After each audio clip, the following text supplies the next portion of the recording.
আগে কেউ দাওয়াতে দিত না, অনেকে বলতো যে ওই ফ্যামিলিতে দাওয়াত দিলে 3-4 কেজি চাউলের ভাত খাবে। তো এখন কিছুদিন আগে একজন কোটিপতি আমাকে কার্ড দিয়ে গেছে। শুধু আমার এই নিজের বলার মতো একটা গল্প ফাউন্ডেশন যে আমাকে এই পরিবর্তনটা দিছে, আমি চিরকৃতজ্ঞ আপনার প্রতি। আত্মীয় স্বজন আছে স্যার বড় লোকে, কিন্তু ওই গরিবের মাঝে কিন্তু কেউ নাই, সবাই কিন্তু বেশ বড় লোক পয়সা। তো আমি আর একটু ইগো আসছিল, কারণ কেন যাব, আমার দেখে না। আসসালামু আলাইকুম। নিজের বলার মতো একটা গল্পের আজকের আয়োজন থেকে আপনাদেরকে স্বাগত জানাচ্ছি। আমি ইকবাল বাহার। আমি সবসময় আপনাদেরকে বলে থাকি যে লাইফে হোয়াইটা খুব ইম্পর্ট্যান্ট। হোয়াইটা হচ্ছে যে আপনার নিজের একটা হোয়াই থাকা দরকার। আপনি যে কোনো কাজ করবেন, যে কোনো উদ্যোগ গ্রহণ করবেন, যে কোনো স্বপ্ন দেখবেন, যে কোনো একটা কিছু শিখবেন, যে কোনো জায়গায় আপনি সময় দিবেন, সেটার হোয়াইটা আপনি ঠিক করবেন যে আমি এটা কেন করতে চাই, কী জন্য করতে চাই, কার জন্য করতে চাই, আমি এটা করে নিজেকে কোথায় নিয়ে যেতে চাই, কিভাবে করব, এবং আমার গন্তব্য কোথায়। এই হোয়াইয়ের উত্তরগুলো আপনি যদি পান, তাহলে আপনার এই সময়টা, এই শেখাটা, এই জানাটা, এই প্রস্তুতিটা কাজে লাগবে। তো সেই জন্যে আপনারা এই যে আমরা নিজের বলার মতো একটা গল্প ফাউন্ডেশনের মাধ্যমে এক একটা ব্যাচে 90 দিন করে প্রতিদিন যে প্রশিক্ষণটা দিচ্ছি, সেইখানে আপনি যে সময় দিবেন, সময় দিয়ে আমরা যে এতগুলো কন্টেন্ট দিয়ে, প্রায় 400টারও বেশি যে কন্টেন্ট দিয়ে আপনাদেরকে বিনামূল্যে প্রশিক্ষণ দিচ্ছি, সেইটা আপনি আসলে গ্রহণ করতে পারলেন কি না, নিজের জীবনে কাজে লাগাতে পারলেন কি না। আমি সবসময় বলি যে শুধু দেখলে হবে না, শুনলে হবে না, পড়লে হবে না, সেটা হৃদয়ে ধারণ করতে হবে এবং আপনার জীবনে সেটা চর্চা করতে হবে, নাহলে কোনো কাজে আসবে না। আপনি অনেক কিছু দেখতে পারেন, সুন্দর সুন্দর জিনিস জানতে পারেন, কিন্তু আপনি যদি সেটা প্র্যাকটিস না করেন, কোনো কাজে আসবে না। এবং বাংলাদেশে আমি অনেকবার আগেও বলেছি যে প্রতিদিন এবং বিনামূল্যে এক একটা ব্যাচে 90 দিন করে, আমাদের এখন 31তম ব্যাচ চলছে, গত 7 বছর 8 মাসে ধারাবাহিকভাবে টানা। এটা বাংলাদেশে এর আগে কেউ কোনোদিন করে নাই। সো এটা আসলে আপনাদেরকে দক্ষ করে তোলার জন্য, আপনাদের বেকারত্ব কিছুটা দূর করার জন্য, আপনাদেরকে স্বাবলম্বী করার জন্য, আত্মকর্মসংস্থান তৈরি করার জন্য, এবং আপনি যাতে নিজে একটা উদ্যোগ গ্রহণ করে কিছু করতে পারেন নিজের জন্য এবং আরও 2-4 জন মানুষের জন্য, সেই প্রচেষ্টাই করে যাচ্ছি আমরা গত প্রায় 8 বছর ধরে। এবং এই হোয়াইটা খুঁজতে গিয়ে কিছু কিছু মানুষ সত্যি সত্যি তার স্বপ্নের পথে হাঁটতে শুরু করেছেন, ঘুরে দাঁড়ানোর পথে হাঁটতে শুরু করেছেন। সেই ঘুরে দাঁড়ানোর গল্পগুলোই আমরা এই ইউটিভি লাইভের মাধ্যমে আপনাদের কাছ থেকে শুনবো এবং আপনাদেরকে শোনাবো। এবং আজকে যারা এসছেন, যে 2 জন অতিথি এসছেন, তাদেরকে অনুপ্রাণিত করব, তাদেরকে প্রমোট করব এবং আপনাদেরকে অনুপ্রাণিত করব যে ওনারা পারলে আপনি কেন পারবেন না। তো চলুন আমরা আজকে আমাদের 2 জন অতিথি এসছেন সুদূর কুমিল্লা এবং নীলফামারী থেকে, তাদের সঙ্গে আমরা একটু পরিচিত হয়ে নেই, তাদের গল্পগুলো আমরা আজকে শুনবো খুবই মনোযোগ দিয়ে। আমাদের সঙ্গে আসছেন সাজেদা সুলতানা কুমিল্লা থেকে, উনি আমাদের একজন দায়িত্বশীলও বটে কুমিল্লার, এবং একই সঙ্গে আমাদের এসছেন আব্দুল মোতালেব, উনি নীলফামারী থেকে এসছেন। দুজনেরই আমরা গল্প শুনবো। ছোট করে একটুখানি আমি যেটা ওনাদের গল্প শুনেছি সেটা হচ্ছে, সাজেদা পরপর 2 বছরে তার বাবা এবং মাকে হারান এবং এরকম একটা দিশাহারা অবস্থায় এই ফাউন্ডেশনে এসে প্রশিক্ষণ নিয়ে নিজের একটা পরিচয় তৈরি করতে পেরেছেন এবং সেই পথে হাঁটছেন। এবং আমাদের আব্দুল মোতালেব নীলফামারী, উনি একসময়, আমি খুব প্রাউডলি এটা বলতে চাই যে একসময় উনি দিনমজুরের কাজ করতেন, বাট আজকে ওনার চেহারাটা দেখবেন আপনারা একটু পরে, যে একজন বিজনেসম্যান হয়ে গেছেন। এবং এটা অত্যন্ত আনন্দের ব্যাপার, গর্বের ব্যাপার আমার জন্য, এই ফাউন্ডেশনের জন্য, যে এই মানুষগুলোর লাইফ ট্রান্সফরমেশনে, জীবন পরিবর্তনে আমরা একটা ভূমিকা রাখতে পেরেছি এবং সত্যি সত্যি আমি আনন্দিত। চলুন দুজনের সাথে ওনাদের মুখ থেকে ওনাদের গল্প শোনা যাক। সাজেদা আপা এবং মোতালেব ভাই, আপনাদের দুজনকে স্বাগত আজকের অনুষ্ঠানে। শুরুতেই আপনাকে দিয়ে শুরু করতে চাই। সাজেদা আপা একটু যদি বলেন আপনার পেছনের গল্পটা, কিভাবে শুরু করলেন, কিভাবে এই ফাউন্ডেশনে দেখা পেলেন, এবং এখান থেকে সত্যি সত্যি আপনার জীবন কতটা ঘুরে দাঁড়িয়েছে। জি, আসসালামু আলাইকুম স্যার। স্যার, আমি পিছনেরটা আগে একটু বলি। আমি যখন ফাউন্ডেশন আসার আগে আমি টিউশনি করতাম এবং পার্ট টাইম একটা চাকরি করতাম। ওইখান থেকে খুব ইয়ার মধ্যে ছিলাম, টিউশনিটা আর পার্ট টাইম চাকরি সব কিছু মিলে। এবং আমি ইন্টারমিডিয়েট পাস করার পরে এই ঘটনা, তখন অনেক সমস্যা স্যার, কারণ টিউশনি, এরপরে পার্ট টাইম চাকরি, এরপরে তখনই আমার মা স্ট্রোক করছে। এই আমার চাকরি থাকা অবস্থা মা স্ট্রোক করছে, তখন আমার এই মারে ফালাই দিয়ে আপনি তখন ইন্টারমিডিয়েট পাস? জি জি, ইন্টারমিডিয়েট পাস করার পরে আর কি এটা ঘটনা। তখন আমি টিউশনি আমার 10 বছর করতে, আমার অনেক ছোট ছোট বাচ্চারা এখন ঢাকা ভার্সিটি আছে, প্রাইভেট ভার্সিটিতে আছে। আমার আত্মীয় যে আমাদের পার্ট টাইম যেখানে চাকরি করতাম, ওনার মেয়ে আবার উনি আবার কুমিল্লা মেডিকেল কলেজে প্রিন্সিপাল, ওনার আমার পাশাপাশি বাসা স্যারের। ওর মেয়ে আবার নার্সারি থেকে আমার কাছে, এখন ঢাকা ভার্সিটি থেকে অনার্স করে বের হয়েছে। ওদের চেম্বারে আমার চাকরি, তারে আমাকে স্যার একটু সুযোগ দিছে যে যেহেতু তাদের চেম্বারে অনেক মাস্টার্স করা, সব যেহেতু ভিআইপি একটা চেম্বার, মাস্টার্স করা সব স্টাফগুলো আমাকে নিয়েছে, যেহেতু তাদের পরিবারের সাথে আমার একটা খুব সুসম্পর্ক, এক বিশ্বাসের সম্পর্ক হয়ে গেছে। তাছাড়া ওদের ম্যাডাম মেয়ের, এই জন্য আমাকে রেখেই দিছে। এটা আমার খুব ইয়া স্যার, কারণ ওইখান থেকে আমার একটা পরিচিতিটা বাড়ছে। তখন আমি যেহেতু এটা আমি ছাড়তে পারি না, এখানে আমি করব। এরপরে স্যার যেটা পিছনেরটা, মাঝখান দিয়ে আমার বাবা ছোট একটা চাকরি, বাবা মারা গেল। তখন ভাইয়ে একটা ব্যবসা, অনেক বড় ব্যবসা, সাত্তার খান কমপ্লেক্সে। তখন আমার ভাই লস, বিশাল লস, প্রায় 20-30 লক্ষ টাকার এক দোকান থেকে বের করে দিছে, দিশেহারা। তখন ভাই চলে গেছে এক জায়গা, ঢাকা না কোথায় জানি না। তখন আমি এই সংসারটা আমার উপরে, তখন আমি কি করব, এই পার্ট টাইম চাকরিটা করলাম, পাশাপাশি টিউশনিটা আছে আমার, তো ওইটা দিয়ে সংসার। এর ফলে ছোটো বোনটা আবার স্যার মানসিক অসুস্থ, ওইটা স্কুল থেকে অসুস্থ। তো যাক কোনো রকমে একটু উন্মুক্ত বিশ্ববিদ্যালয় থেকে, মানে বেশি মেন্টালিটি বেশি যায় নাই, যাক পাস করছে। পাস করার পর স্যার হঠাৎ করে ব্রাক একটা স্কুলে চাকরি করতে যেয়ে বিশাল অসুস্থ। হায়, তখন আমি একা, তখন আমি একটা বুদ্ধি নিলাম, কোথায় যাব, এখানে দেখাইছি ডাক্তার সালাম, তখন আনছি ঢাকা বনানীতে। আমি আইছি অনেক কষ্টে, আইছি বনানীতে, আইসা দেখি মান্থলি 30,000 টাকা, 1 মাস ওকে রাখবে।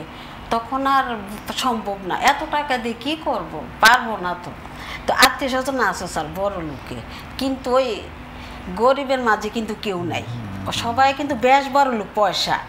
তো আমি আর একটু ইগো আসছিল, কারণ কেন যাব, আমার দেখে না। তবে আমি ইন্টারমিডিয়েট পাস স্যার, কিন্তু আমি সর্বদিকে কাজের আল্লাহ এই গুণটা দিছে, আমি পারি এবং করি, এখনও করি। এরপর ডিগ্রিতে যখন ভর্তি হয়েছি, তখন তো তখন আর পড়া হয় নাই, তখন আর কী করবো, সংসার। এরপরে ভাইয়ে তো কোথায় চলে গেছে আমরা আর জানি না। তখন এই সংসার টানতে টানতে অনেকগুলা বছর চলে গেছে। এরপরে আমি কি করব, এইটাগুলো দিয়ে তার হয় না। এর মধ্যে কি আপনি বিয়ে করেন নাই? বিয়ে করি নাই স্যার, এখনো করেন নাই? এখনো করি নাই। মাই গড, এখনো করি নাই। হ্যাঁ, তখন তার আমি সময়টা কোথায়, বিয়ে করার জন্য আমাকে সুযোগই দিতেছে না কেউ।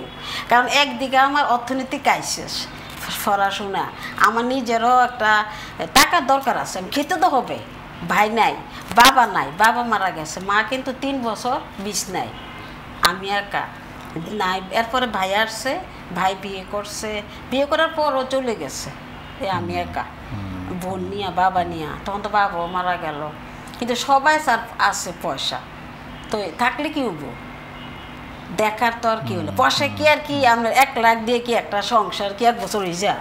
আমি তো কত 1 লাখ কামাই করতেছি স্যার, হয় তবু তো আমার আরও লাগে, এটা স্বাভাবিক, খুবই স্বাভাবিক। তা তখন স্যার আমার খুব কষ্ট, তো বিয়েটা কখন করব, সুযোগ নাই। কিন্তু এটা নিয়ে স্যার আমি সব দিকে সফল স্যার, কিন্তু এটা নিয়ে পরিবেশ পরিস্থিতি রাস্তা আমার সম্মুখীন, কিন্তু এখন হই না, এখন বলতে সাহস পায় না। এখন স্যার নিজের বলার মতো একটা গল্প ফাউন্ডেশনে এসে স্যার আমি কথা বলার শিখে গেছি, জবাব দেওয়া শিখে গেছি স্যার। জবাব দিই কিন্তু স্যার 100টা, কারণ স্যার আপনি বলছেন না জবাবটা দিয়ে দাও, তবে জবাবটা যে দিব আমি যে তাদেরকে মন খারাপ তা কিন্তু নয়, যুক্তি দিয়ে জবাব দিই। কারণ আমরা নিজে বললাম মতো গল্প ফাউন্ডেশনে আসছি আমি 2019 সাল থেকে, মোটামুটি তো শিখছি জবাবটা কিভাবে দিতে হয়, স্যার তো আমাদেরকে শিখাইছে। জবাব দাও কিভাবে, কাজ দিয়ে জবাব দাও, উন্নতি করে জবাব দাও, সফল হয়ে জবাব দাও, নিজের কিছু কেরিয়ার দেখে। স্যার আমি এটি দেখে জবাব দিছি, পাশাপাশি যুক্তি দিয়েও জবাব দিছি। এবং স্যার রাজনীতি কথা বলা ঠিক না স্যার, রাজনীতি করি স্যার। আচ্ছা, ওটাতে আমরা না যাই। তো আপনার নিজের বলার মতো একটা গল্প ফাউন্ডেশনে এসে তখন আপনার মনে হলো যে আমি নিজেও চাইলে কিছু একটা করতে পারি। জি জি, তখন স্যার আমি দেখলাম, হঠাৎ দেখি স্যার সন্ধ্যা আমি দেখি লেখা আছে একটা মেসেজে, দেখলাম যে স্বপ্ন দেখো, সাহস করো, শুরু করো, লেগে থাকো। স্যার আমি মনটা কি হয়ে গেছে স্যার, আরে সাহসটা তো আচ্ছা আমি দেখি, বুঝতে পারতেছি না স্যার মানে কীভাবে কি করব। আমি বেড়াছেড়া লেগে গেছে, কারণ আমি যেহেতু ব্যস্ত, পড়াইতে যাব, এই করব সেই করব। তো আমি আমার ভাইস্তে একটা আছে, ও আবার খুব ভালো, আমি কই জিসান একটু দেখতো এখানে কি সাহসের কথা লাগছে, আমার তো স্বপ্ন আছে সাই কিছু একটা করতে, আর সাহস তো আমি পাই না, কেউ সাহস দেয় না, শুধু বন্ধ করে রাখে, শুধু হবে না হবে না তুমি পারবা না। স্যার এই জীবনে স্যার এখনো বলে না স্যার আমার তুমি পারবা। স্যার আমি যত সফল হয়েছি স্যার একমাত্র নিজের বলার মতো গল্প ফাউন্ডেশনে এসে সফল, ফাউন্ডেশনে এসে আমি টাকা পয়সা মুখ দেখছি, নিজের বলার মতো গল্প ফাউন্ডেশনে এসে সব সারা বাংলাদেশ দেখছি স্যার। মানে এখন আমি শুধু কেউ লাগতো না স্যার, ফাউন্ডেশনের কেউ লাগতো না, আমি একা পারবো ফেস করতে, একা পারবো সব কিছু করতে, কারণ আপনি শিখেছেন স্যার কীভাবে একা করতে হয়, আমি শিখে গেছি, সাহস হয়ে গেছে। তখন আমি বলি যে জিসান আমার একটু দেখাই দেস না রে কীভাবে।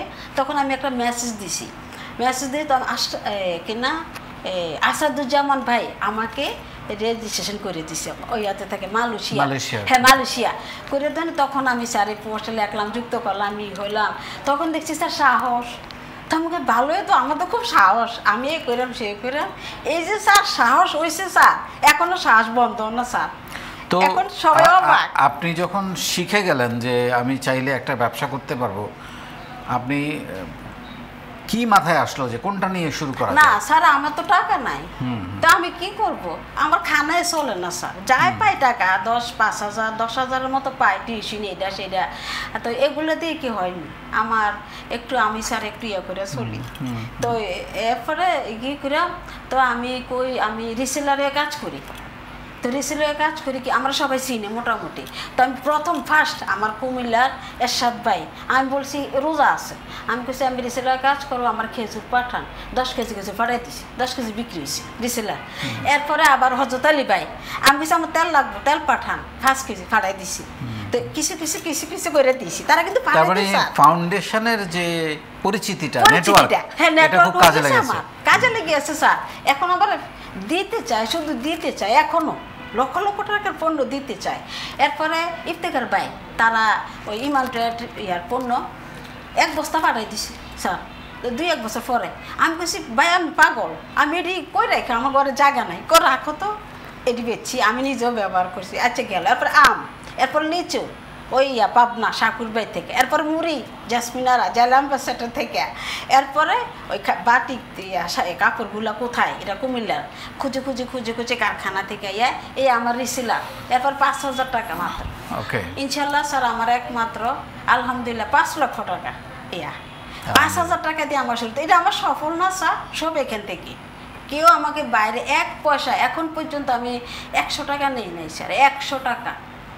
আমি কি প্রোডাক্ট নিয়ে কাজ করেন আপনি? প্রোডাক্ট হয়েছে কুমিল্লার বাটিক সিল্ক শাড়ি, সুতি শাড়ি, পাঞ্জাবি, 3 পিস, আর বিভিন্ন অনুষ্ঠানে শাড়ি পাঞ্জাবি। সো আপনি আপনার কথা থেকে যেটা বের হলো, আপনি মূলধন জোগাড় করার জন্য বা ব্যবসা শেখার জন্য বলা যেতে পারে, আপনি আগে অনেকের প্রোডাক্ট বিক্রি করেছেন, যেটা আপনি বললেন একেবারে মুড়ি থেকে শুরু করে তেল, খেজুর সব কিছুই আপনি বিক্রি করেছেন। বাট এখন আপনি আপনার একদম ফোকাস যেটা বললেন যে কুমিল্লার কিছু বিখ্যাত বাটিক। প্রোডাক্ট, হ্যাঁ, এগুলো নিয়ে আপনি কাজ করতেছেন।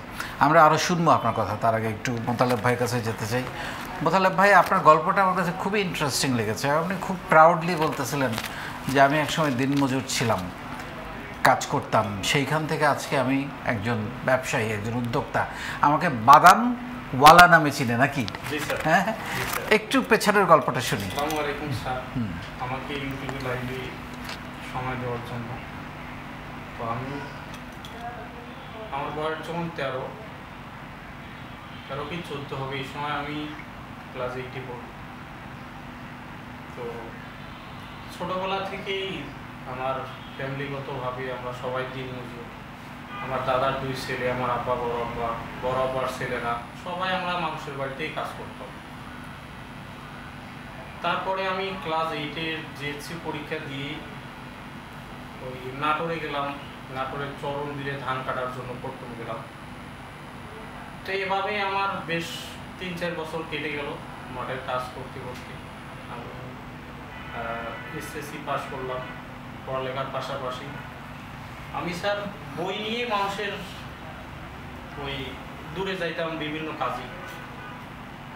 ঢাকাতে ওই ধামরাই যেটা বলে, সেটা তো আমি এসে কাজ করছি, মানুষের দল টানার কাজ, জমিতে রোয়া লাগার কাজ। এভাবেই ইন্টার পাস করলাম। ইন্টার পাস যখন করলাম, অনেকের বাড়িতে আমি যখন কাজ করি, বাইরের মানুষরা বলে যে এত সুন্দর ছেলে দিনমজুরের কাজ করে। আবার কথা বলতে বলতে যখন অনেক যুক্তিতর্ক হয় এলাকার মানুষের সাথে, তখন কাজের মানে সহকর্মীরা বলে যে তুই শিক্ষিত, তাহলে তুই কেন মাঠের কাজ করিস? তো শিক্ষিত আর মূর্খ সমান হয়ে গেল। এই ধরনের অনেক ব্যথা ছিল। তারপরে আমার একদিনের কথা মনে আছে যে আমি শুধু এটাই বোঝাতে চাচ্ছি যে কত নিম্ন ফ্যামিলি থেকে আমি আজকে একটা জীবনের গল্প বলতে এসেছি। একদিন রাতে আমি মানুষের শেষ পাম্প যে আছে, এই ধান খেতে পানি দেয়, আমি ওই ঘরে থাকি। 1 মাস পরে কিছু টাকা দেয়, কিছু খাবার দেয়, এই লোভে থাকি। আবার দিনের বেলা 1 বস্তা করে ঘাস কেটে দেই, দুপুরবেলা খেতে দেয় আমাকে। এই ঘাসটাও আমি কাটতে পারতাম না, আমি তো ঘাস কাটা জানি না, এতই ছোট ছিলাম। তখন আমার মা কেটে দিত, মা ঘাস কেটে আমার মাথায় তুলে দিত। আমি ওই ঘাস নিয়ে যার ঘাস কাটি তার বাড়িতে দিতাম, আমাকে দুপুরে খাবার দিত। সেই খাবারটা আমার ছোটো বোন ছিল, আমি ওখানে খেতাম না, খাবারটা বাসায় নিয়ে আসতাম। আসার পরে আমরা সবাই 3-4 জন মিলে ভাগ করে খেতাম। আমরা 5 বোন 1 ভাই, আমি 5 নাম্বার, আমার পরে আরেকটা বোন আছে রূপালী। তো একদিন রাতে ওই সময় আলু তোলার সিজন চলতেছে, আলু তোলা জমিতে রোয়া লাগাচ্ছে মানুষ, আমি ওই সেচ পাম্পে থাকি। তো প্রতিদিন রাতে ওই বাড়িতে আগে যাই, তারপরে তালার চাবি নিয়ে আবার ওই পাম্পে যাই। তো ওই দিন রাতে আমার বাড়িতেও ভাত রান্না হয় নাই, তো সবাই আলু সিদ্ধ করে খাবে। আমিও আলু সিদ্ধ করে খেয়ে আমি বলতেছি যে না, আমাকে গেলে তো ভাত খাওয়াবে ওই বাড়িতে, তোমরা খাও। আমি গেলাম, ঘটনাক্রমে ওই বাড়িতেও ওই দিন আমাকে খেতে বলেনি। তো সারা রাত না খেয়ে থাকলাম। ওখান থেকে বের হয়ে তো কাজের মধ্যে ডুব দিলাম, নিজেকে একবারেই দিনমজুর হিসাবে জাহির করা শুরু করলাম। সবার কাজ করতেছি, পাশাপাশি ঠিকঠাক করে পড়ালেখাও করতে পারি না। পরীক্ষাগুলো দেই, পরীক্ষার 3 মাস আগে রাত দিন বই পড়ি। এভাবেই প্রত্যেকটা পরীক্ষায় আমি ভালো রেজাল্ট করেছি, 4+ পয়েন্ট পেয়েছি মাশাআল্লাহ। তারপরে আমি করতোয়া কুরিয়ার সার্ভিসে আসলাম 19 সালে। করতোয়া কুরিয়ার সার্ভিস মাওনা শাখায়, ওখানে আমি লেবারের কাজ নিলাম। ওই বিভিন্ন মালামাল গাড়িতে লোড দেওয়ার কাজ করলাম। করার পরে একদিন ওখানে ওই একটা স্মার্টফোন একজনের ছিল, আমার ছিল না। ও ফোনটা আমাকে চালানোর জন্য দিছিল। আমি ইউটিউবে বিভিন্ন ভিডিও দেখতে দেখতে আপনার একটা ভিডিও আমার চোখে আসে। ভিডিওটা ছিল চাকরি করব না, চাকরি দিব, এই হেডলাইনে। পরে আমি আপনার নামে সার্চ দিয়ে, নিজের বলার মতো একটা গল্প ফাউন্ডেশন সার্চ দিয়ে যতগুলো ভিডিও ওই দিন রাতে আমি পেয়েছি, সব ভিডিও আমি সারা রাত শুধু ভিডিওগুলো দেখছি।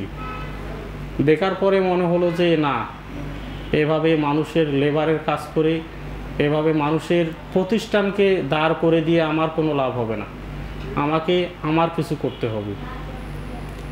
তারপরে ওটা রোজার ঈদের পরে আসছি, রোজার ঈদ থেকে কুরবানি ঈদ পর্যন্ত চাকরি করে বেতন বোনাস নিয়ে আমি আর চাকরিতে আসিনি। আমি যখনই কোনো বস্তা আমার মাথায় নেই, যখনই কোনো কাজ করি, আমার শুধু বারবার ভেসে উঠে যে এতে আমার কী লাভ। দিন শেষে 7,000 5,000 টাকা, এই টাকা আমার খরচ দিয়ে বাড়িতে 2-3 হাজার টাকা আমি পাঠাই, এতে আমার কি হবে? আমার জীবন তো চলবে না। আর আগে ভাবতাম না যে আমাকে দিয়ে ভালো কিছু হবে, আমি চাকরি ছাড়া, মানুষের কাজ ছাড়া আমি কিছু নিজে করতে পারবো। যখন নিজের বলার মতো একটা গল্প ফাউন্ডেশনের ভিডিও দেখলাম, তখন মনে হলো যে না, আমাকে দিয়েও কিছু হবে। তখন কুরবানির ঈদে বাড়ি চলে গেলাম, আর চাকরিতে আসি নাই। তখন মনে করলাম যে নিজে কোনো একটা ব্যবসা দাঁড় করে, একটা প্রতিষ্ঠান দাঁড় করাই। চিটাগাং গিয়ে 50,000 টাকা নিয়ে চিটাগাং গিয়ে লবণ নিয়ে আসলাম। লবণ নিয়ে আমার এলাকায় দোকানে পাইকারি বিক্রি করলাম। সেখানে দোকানদাররা কিনে আর টাকা দিতে চায় না, ওনারা বলে যে আমরা বিক্রি করে টাকা দিব। ওই প্রোডাক্ট বিক্রি ওদের দোকানে নাই, প্রোডাক্ট বিক্রি হয়ে গেছে, তারপরও আমার টাকাটা দিতে চায় না, বলে যে আরও প্রোডাক্ট আনো, এইবারেরটা দিয়ে তার পূর্বেরটা নিবা। এভাবে ওই 50,000 টাকা আমি 20-30 হাজার টাকা তুলতে পারছি, বাকি টাকা আর তুলতে পারি নাই। আর আমার কাছে এমন টাকাও ছিল না যে আমি আরও প্রোডাক্ট এনে ওদেরকে দিব, তারপরে পূর্বের টাকাটা তুলব। তখন ওটা নষ্ট হয়ে গেল। আরও 2 বছর পরে আমি আবার ওই মাঠের কাজ শুরু করলাম। 2 বছর আবার দিনমজুরের কাজ করলাম। করার পরে আবার শুধু ওই 2 বছরে কোনো আমি শান্তি পাই না। আমি কাজ করি, কাজ করতে করতে এদিক দিয়ে আমি ডিগ্রি পাস করলাম কলেজে, আর মাদ্রাসায় ফাজিল বিএ কমপ্লিট করলাম। এই পরিচয়টা যখন আমি মানুষকে দেই, আমি ধানের ভার ডোয়াচ্ছি, আমি মানুষের রোয়া লাগাচ্ছি, মাঠের কাজ করতে করতে যখন মানুষ আমার পরিচয় চায়, আমি একটু অন্যদের থেকে আলাদা, আমার চলাফেরা আলাদা, যখন মানুষ বুঝতে পারে যে আমি একজন শিক্ষিত মানুষ, তখন যখন আমার প্রশ্ন করে যে পড়ালেখা কত, যখন আমি আমার পড়ালেখার কথা বলি, তখন মানুষটা অবাক হয়ে যায় যে পড়ালেখা নিয়ে মাঠের কাজ করা, এটা আমাকে দিয়ে সাজে না। আর ওই সাথের লোকরা বিভিন্ন তর্ক রাখলে ওরা বলে যে তুই আর আমরা একই, তোর পড়ালেখার কি মূল্য আছে, পড়ালেখা না করাই ভালো ছিল। তারপরে একদিন মনে হলো যে না, আমাকে কিছু একটা করতে হবে। একটা সেশন আমরা চর্চার মাধ্যমে একটা সেশন দেখতে পেলাম যে গ্রামের পণ্য, যেটা গ্রামে পণ্য সুলভ মূল্যে, মানে অল্প মূল্যে পাওয়া যায় এবং শহরে সেটার চাহিদা আছে। তখন আমি বাদাম চাষ করছিলাম 1 বিঘা জমি। তো আমার মনে হলো যে বাদামটা তো আমি একজন বাদাম চাষি, চাষ করছি, এটাকেই যদি আমরা শহরে পাঠাই, সেটা থেকে কি বেনিফিট আসবে। তারপরে মনে হলো যে না, শহরে একজনকে ফোন দিলাম, একজন রিলেটিভ ছিল, ফোন দিলাম যে না, এটার চাহিদা আছে। তখন মাত্র 400 টাকা দিয়ে 4 কেজি দানা বাদাম মালিবাগে এক ভাইয়ের কাছে পাঠালাম। তো ওটাতে তেমন বেনিফিট হয়নি।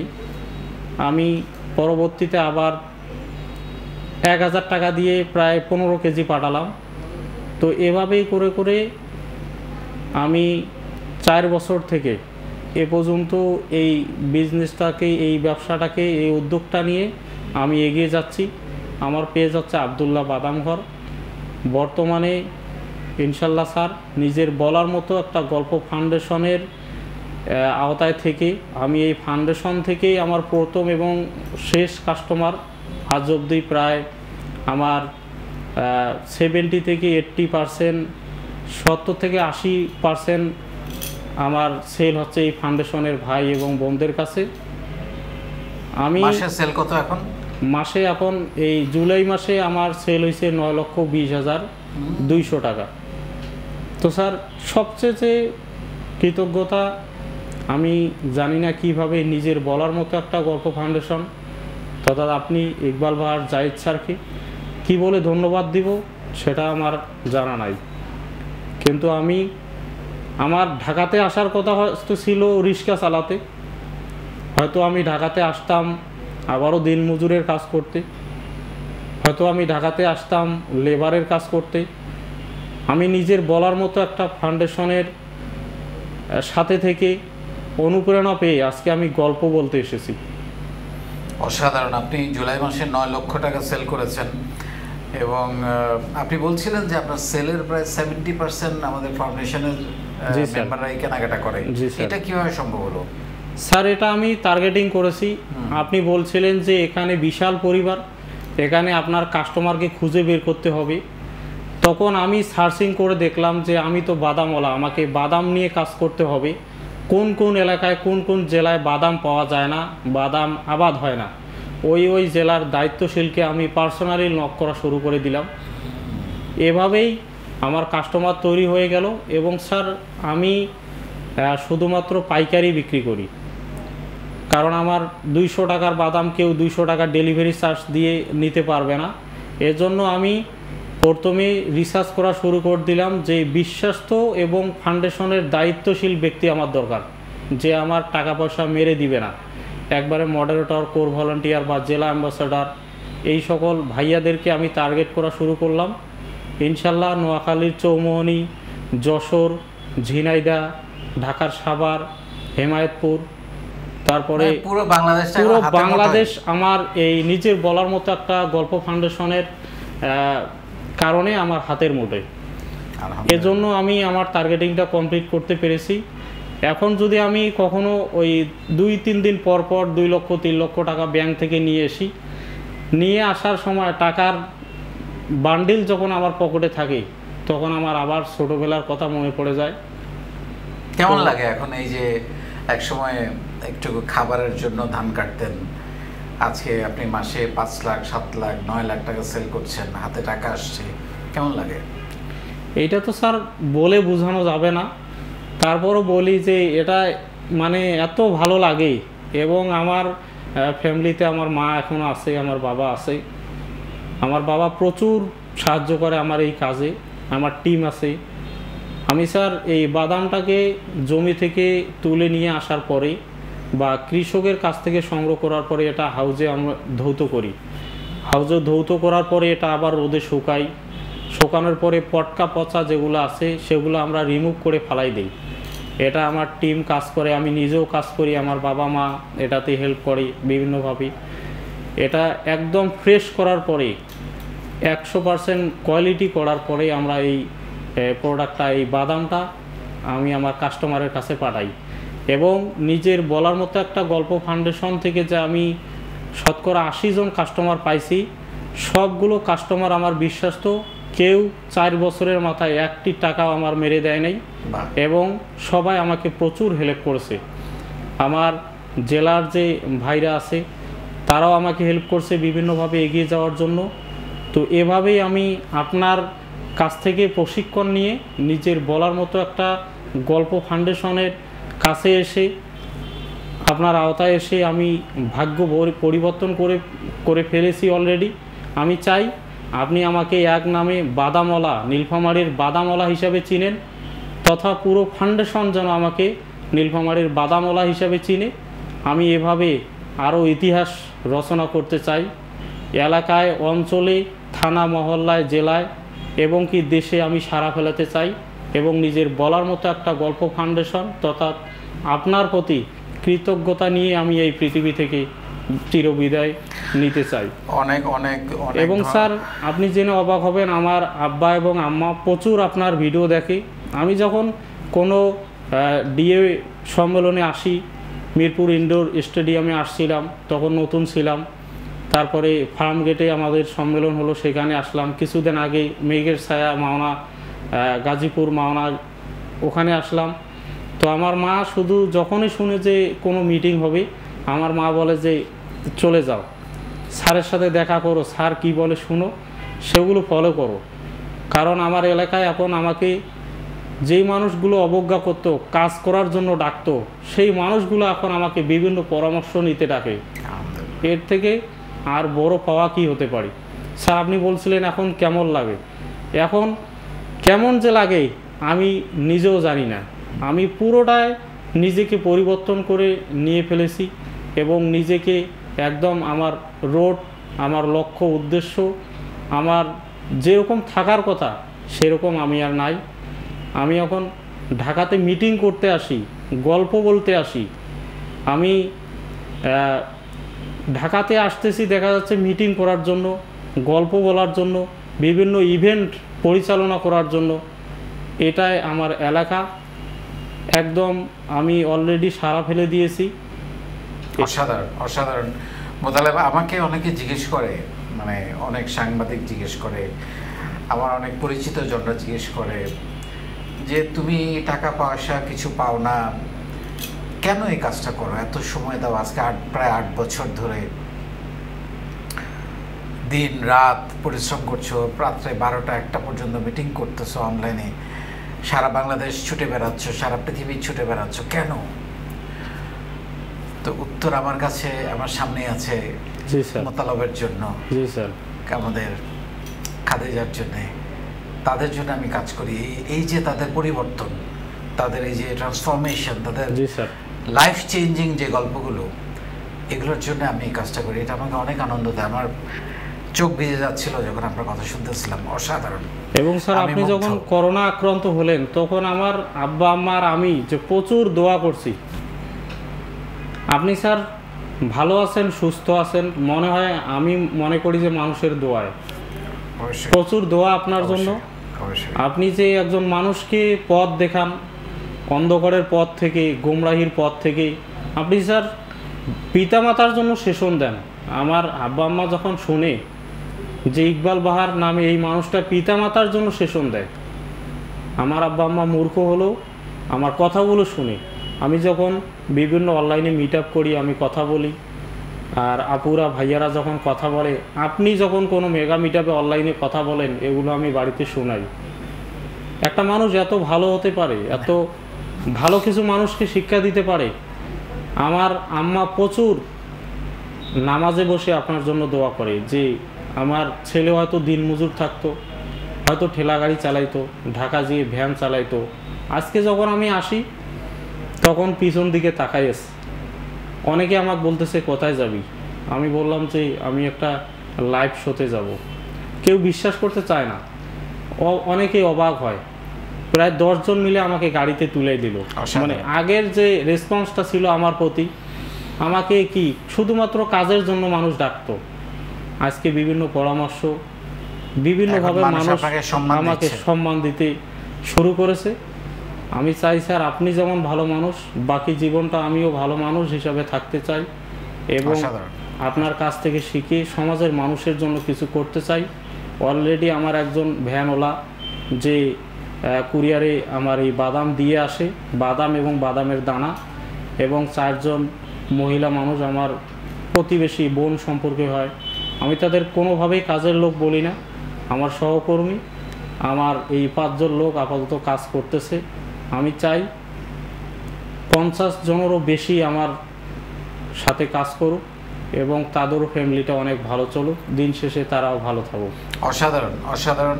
আপনার বাবা মাকে আমার সালাম জানাবেন এবং আপনাকে নিয়ে আমি গর্বিত। আমার ট্রুলি এত ভালো লেগেছে আপনার গল্পটা। আপনার কাছে একটু আসতে চাই। একই সঙ্গে আপনি বলছিলেন যে আপনারও প্রায় 70 থেকে 80% সেল এই ফাউন্ডেশনই হয়। এটা কিভাবে সম্ভব করলেন? মানে অন্য মেয়েরা আপনার থেকে এই ব্যাপারে কি শিখবে, তাদের কি করা উচিত? স্যার ধন্যবাদ স্যার। স্যার এটা সম্ভব স্যার। আপনি স্যার বিভিন্ন জায়গায় যান স্যার, মেগা মিট আপ, ওই Chandpur, physical meet up, Noakhali sir আমি গিয়েছি। আমার এরকম সম্মান করে স্যার, আমার দাওয়াত দেয়, আলাদা স্পেশাল কার্ড পাঠা। আমার কিন্তু ক্রাইসিস থাকা সত্ত্বেও আমি যাই, কারণ এতটা ছিল না। তার মানে আপনি নিজের পরিচিতি তৈরি করার জন্য আমার, তারপর আমি যাব। আমার এটা নিয়ে অনেক কথা শুনছি আমি, এত যাওনি কি দরকার, কি পণ্ডিত, কত কিছু স্যার। কারণ আমার তোকে সহজ, কারণ আমি একটু আগে গেছি, একটু করতেছি, নিজে নিজে ব্যবসা আনতেছি, এটি ভালো লাগতেছে না, কেউ আমার করে না। তো আমি স্যার আমি 2019 সালের সেপ্টেম্বরে যুক্ত হয়েছি স্যার। সেই থেকে স্যার আমি যেখানে সম্ভব হয় আমি চেষ্টা করি যাওয়ার জন্য। চাঁদপুর কয়েকবার গেছি, ফিজিক্যাল মিট আপে, অনলাইনে তো আছে, এবং এই সেশন চর্চা স্যার আমার এই পর্যন্ত বন্ধ নাই। আমার পড়া আবার আমার নিয়ে যায়, আবার আমার প্রবাসীরা বাইরে আসলে আমি এদেরকে অভ্যর্থনা জানাই, নিজে অ্যারেঞ্জ করি। আমাদের সম্মানিত নাসিরুদ্দিন গাজী ভাই বলে দে, শুধু বলে দে, আমি সব অ্যারেঞ্জ আমি করি। টাকা পয়সা স্যার পরে, টাকা পয়সার কাজ করবার পরে আগে করি, আমার পণ্য দেখায়, এরপর সব তো আমিই করতেছি। সো আপনি ভীষণভাবে নিজেকে ব্র্যান্ডিং হ্যাঁ, করেছেন। আমারটা দেখো আগে আমি কি করি, এরপরে তারা যেহেতু তারা আমি এত সম্মান করতেছে, স্যার আমারটা কিনবো না? সব মানে প্রবাসীরা বাইরে যখন দেশে আসে কুমিল্লা, তখন যারাই আসে আমি অ্যারেঞ্জ করি, তাদের অভ্যর্থনা জানাই। আমি শুধু নাসির ভাই বলে, নাসির ভাই কী করতাম আপনি করেন, আমি কি টাকা চাই না তো স্যার, টাকার হিসাব করে। এইভাবে স্যার আমার বেন্ডিং হয়ে গেছে আলহামদুলিল্লাহ। স্যার আমার নাটোরে বেশি, আমার এই শাড়িগুলা দিনাজপুর নাটোর, কারণ বিখ্যাত সারা বিশ্বে কিন্তু বাটিক কুমিল্লা থেকে যায়। না, এটা একটা দুর্দান্ত ব্যাপার লাগে আমার কাছে। একটু আগে মোতালেব সাহেবও বলছিলেন, আপনিও বলছেন যে আপনারা বিভিন্ন জেলায় সেল করছেন। হ্যাঁ, এইটা কি কল্পনা করা যেত ফাউন্ডেশন ছাড়া? মানে একটা মানুষের কোথা থেকে এই পরিচয় বের করা যাবে? এটা তো সম্ভব না। সো এই যে নেটওয়ার্ক, আমি সবসময় বলি নেটওয়ার্কটার সর্বোচ্চ ব্যবহার আপনারা করেন যাতে করে আপনারা আরও এগিয়ে যেতে পারেন।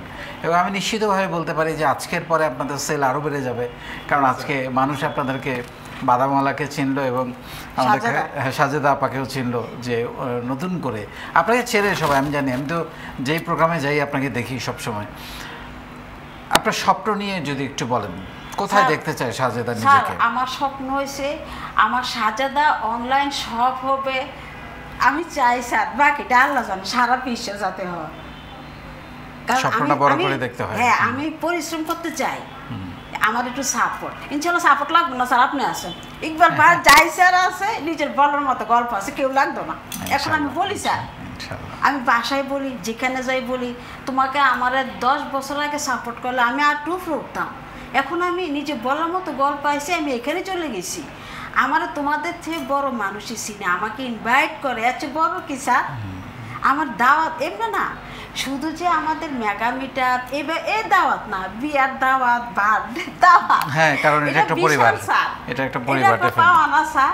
Of course. আরেকটা স্যার, আমি মানে আন্তরিকভাবে স্যার আমি দোয়া করি স্যার, তো আমি মানে এরকম একটা জায়গা পাইছি, সুযোগ আমার কেউ দিছে না স্যার, সবাই শিক্ষিত স্যার, কিন্তু আমি যেন আপনাকে পাইছি স্যার, আর আপনি করো না স্যার। আমি প্রতিদিন আমরা জেলায় আমি দোয়া করছি স্যার, কারণ এখনো স্যার আমি থাকি, সবাই সারা বাংলাদেশে মানুষ দোয়া করে, কারণ স্যার আপনার মতো স্যার এই পৃথিবীতে নাই স্যার। স্যার আমার যদি বিদেশ পাঠান স্যার, আমি এই কথাটা আগে বলবো। আমি অতটা না, আপনারা যতটা মনে করেন, আমি খুবই সাধারণ একজন না মানুষ। স্যার, ভালোটা কেউ বলে না স্যার। মোতালেব ভাই, আপনার কাছে একটু আসতে চাই শেষ কথা শোনার জন্য।